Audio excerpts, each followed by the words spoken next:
karena puasa-puasa ini.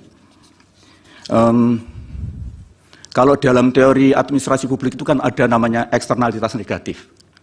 Negatif externality.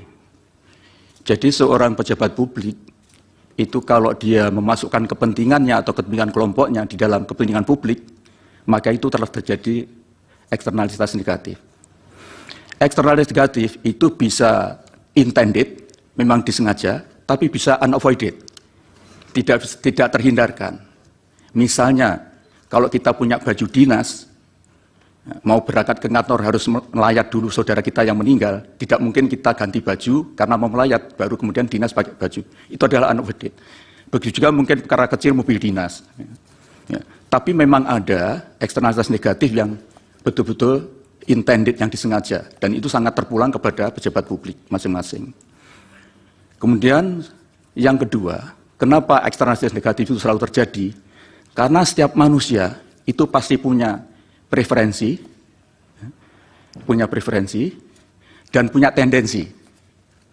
Pasti punya pilihan dan punya kecenderungan. Dan itu tidak harus melalui akal sehat. Karena pengetahuan manusia itu ada dua. Ada yang sifatnya a priori dan a posteriori.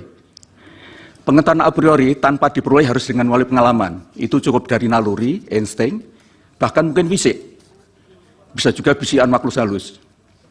Sehingga seseorang itu tidak mungkin tidak punya preferensi, tidak punya tendensi, termasuk pejabat publik, termasuk siapapun. Karena itu kalau ada orang bilang bahwa netral, 100%, itu pasti bohong. Itu pasti bohong.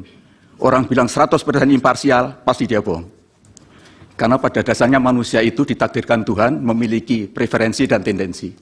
Tidak harus diperoleh secara akal sehat, pertimbangan rasional, tapi yang irasional pun bisa digunakan. Saya kira itu, mohon maaf, mungkin kalau kurang tepat. Dan intinya kami ingin menastikan bahwa